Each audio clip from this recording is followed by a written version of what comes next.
Hello दोस्तों, कैसे हैं आप सब। उम्मीद करते हैं कि आप सब अच्छे होंगे। चलिए आज हम लोग पढ़ेंगे कोशिका के बारे में। यह 9th का टॉपिक है, ठीक है। 9th में भी है और आगे भी मिलेगा हम लोग को, इसके पीछे भी हम लोग पढ़ेंगे। लेकिन जैसे जैसे हम लोग हाई लेवल बढ़ते जाएंगे ना, तो इसका विस्तार और बढ़ता जाएगा। लेकिन हम लोग 9th में जो कोशिका है उसके बारे में हम लोग देखेंगे, ठीक है। तो ये कोशिका क्या होता है, कोशिका का काम क्या होता है, और सबसे छोटी कोशिका कौन होती है, सबसे बड़ी कोशिका कौन होती है, मनुष्य में सबसे छोटी कौन कोशिका होती है, मनुष्य में सबसे बड़ी या लंबी कौन सी कोशिका होती है, उसके बारे में हम लोग जानेंगे। कोशिका का खोज किसने किया था। कोशिका दो प्रकार का खोजा गया था, एगो जीवित कोशिका का खोजा गया था, एगो मृत कोशिका का खोजा गया था। तो हम लोग जानेंगे कि आखिर जीवित कोशिका को किसने खोजा, मृत कोशिका को किसने खोजा, ठीक है। तो सबसे पहले हम जानेंगे कि ये कोशिका होता क्या है। ये कोशिका ना जीव की सबसे छोटी इकाई होती है। मतलब कि जीव के शरीर के किसी अंग को तुम लोग काटते काटते काटते काटते ले जाओगे ना, तो जो लास्ट में सबसे छोटा इकाई मिलेगा उसी को हम क्या कहेंगे, कोशिका कहेंगे। तो कोशिका क्या है, तो एक समान उत्पत्ति एवं एक समान कोशिका का है। कोशिका जीव की सबसे छोटी इकाई है। यह एक कोशिका, दो कोशिका, तीन कोशिका मिलकर जीव के शरीर की अन्य भाग का निर्माण करती है, ठीक है। लेकिन ये जो बहुत ऐसे जीव पाए जाते हैं ना जिसमें सिर्फ एक ही कोशिका बनती है, और बहुत ऐसे जीव है जिसमें एक से अधिक कोशिका पाए जाते हैं, तो उसका भी हम लोग जिक्र करेंगे। तो ये सबसे पहले कोशिका क्या है, तो शरीर के संरचनात्मक एवं क्रियात्मक इकाई को क्या कहते हैं, कोशिका कहते हैं।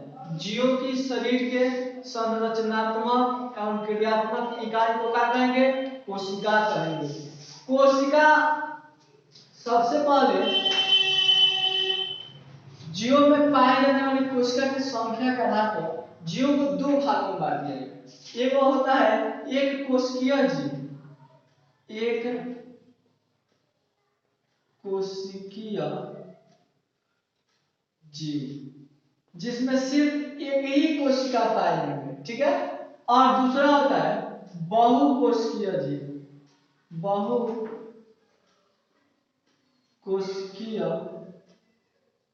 जीव, इसमें एक से अधिक कोशिका पाए जाएंगे, ठीक है।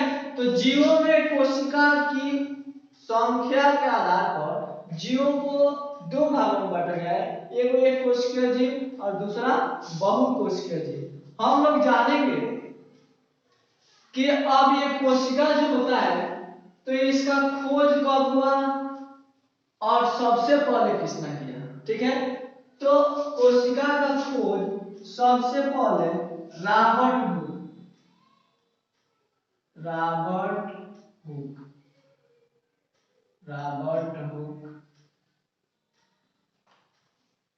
ने किया। कोशिका का खोज सबसे पहले रॉबर्ट हुक ने किया, लेकिन यह ना मृत कोशिका का खोज किया। किसने, मृत कोशिका का, मतलब कोशिका का खोज किया लेकिन कौन सा कोशिका, तो मृत कोशिका का।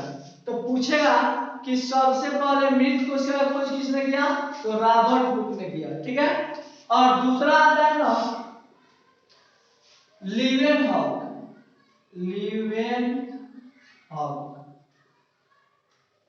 इसने ना जीवित कोशिका का खोज किया था, जीवित कोशिका। तो पूछेगा अब कि सबसे पहले मृत कोशिका की खोज किसने किया, तो रॉबर्ट हुक, और सबसे पहले जीवित कोशिका की खोज किसने किया, तो लीवेनहॉक ने किया, ठीक है। अब हम लोग जानेंगे कि ये जो कोशिका होते हैं तो ये सबसे छोटी कोशिका कौन होती है और सबसे बड़ी कोशिका कौन होती है, ठीक है। और मनुष्य में सबसे छोटी कोशिका कौन होती है और मनुष्य में सबसे बड़ी कोशिका कौन होती है।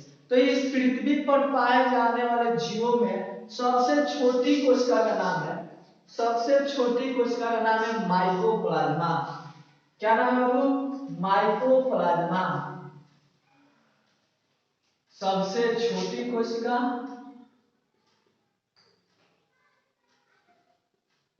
सबसे छोटी कोशिका माइकोप्लाज्मा होता है। कौन होता है? माइकोप्लाज्मा। और सबसे बड़ी कोशिका,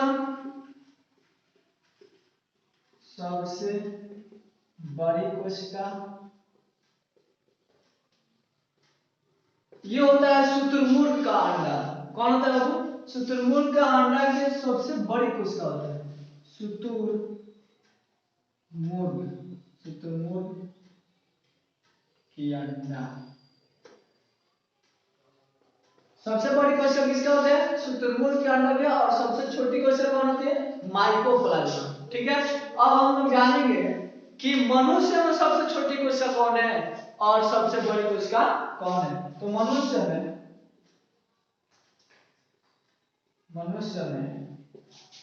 सबसे छोटी कोशिका, सबसे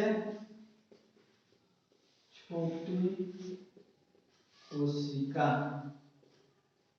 तो मनुष्य में सबसे छोटी जो कोशिका होता है वो होता है शुक्राणु की कोशिका। कौन होती है बाबू? शुक्राणु की कोशिका, शुक्राणु की कोशिका। और सबसे बड़ी कोशिका, सबसे बड़ी कोशिका ये होता है न्यूरॉन। इसी को कहते हैं तंत्रिका कोशिका। क्या कहते हैं बाबू? तंत्रिका कोशिका। इसी को न्यूरॉन भी कहते हैं। क्या कहते हैं? न्यूरॉन। ये हमारे मस्तिष्क में पाया जाता है। ये शरीर की सबसे लंबी कोशिका होता है। किसका? तो मनुष्य की। ठीक है, सबसे छोटी कोशिका शुक्राणु की कोशिका होती है और सबसे बड़ी कोशिका तंत्रिका कोशिका होती है। ठीक है, अब हम लोग जानेंगे कि ये जो कोशिका होते हैं इसका निर्माण कैसे होता है। तुम सब कभी कभी सोचा होगा कि हम लोग जन्म जब हमारा होता है तो हम इतने बड़े होते हैं, लेकिन धीरे धीरे धीरे धीरे बढ़ते बढ़ते आज हम इतने बड़े हो गए। उसी तरह तुम सब भी बढ़ते बढ़ते बड़ा बड़ा हो गए और हमसे भी कोई बड़ा हो गया। तो आखिर ये कभी इतना बड़े थे आज इतने बड़े हो गए, कैसे हो गए? कभी सोचा है? ये ना कोशिकाओं की संख्या बढ़ने से ही हुआ है। तो कोशिकाओं की संख्या कैसे बढ़ती है? तो कोशिकाओं में ना कोशिका विभाजन होता है। मतलब कि एक कोशिका से दूसरे कोशिका का निर्माण। ठीक है, इसका खोज ना आए एक वैज्ञानिक, एक नहीं दो वैज्ञानिक है और दोनों मिलकर बताया।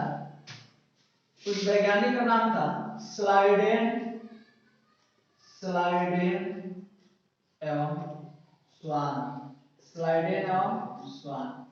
ये दोनों मिलकर बताए ना कि जो नई कोशिका का निर्माण होता है ना वो पुरानी कोशिकाओं से ही होता है। जीवों में नई कोशिका का निर्माण कैसे होता है? तो उनमें उपस्थित पुरानी कोशिका में ही कोशिका विभाजन होता है और उस कोशिका विभाजन से नई कोशिका का निर्माण होता है। किसने बताया? तो स्लाइडेन एवं स्वान। सबसे पहले किसने बताया कि जीवों में कोशिका विभाजन से नई कोशिका का निर्माण होता है?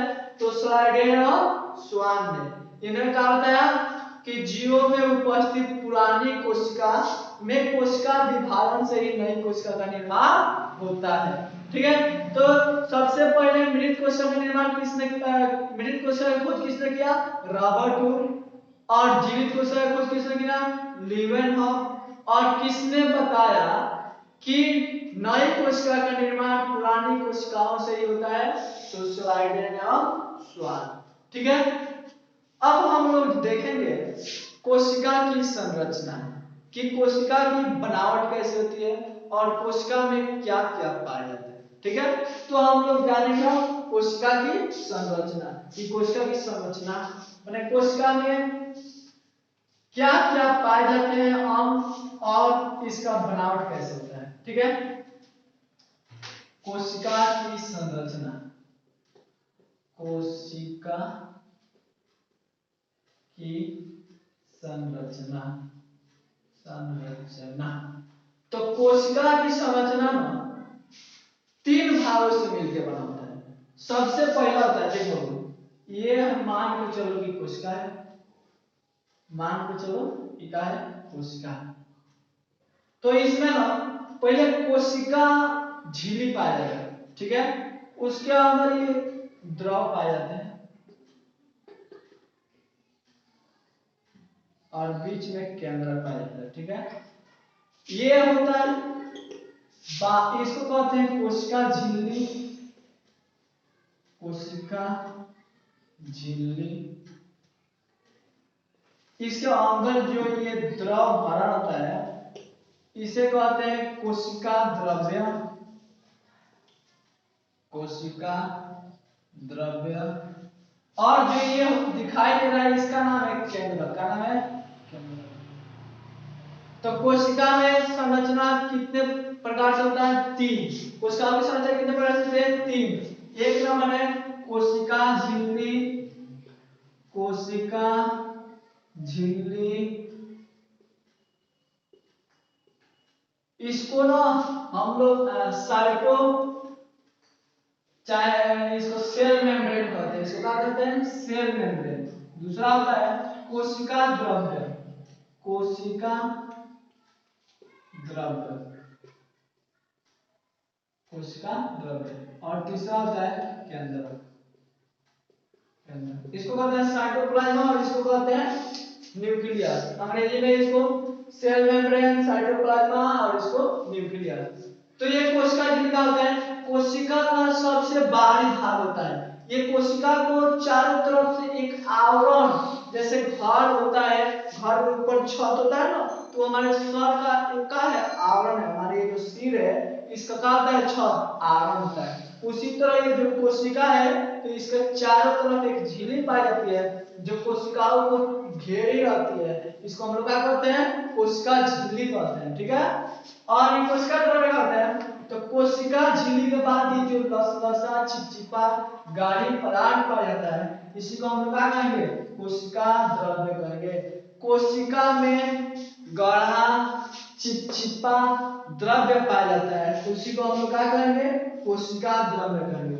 और कोशिका के बीचों बीच में केंद्रक पाया जाता है, ठीक है।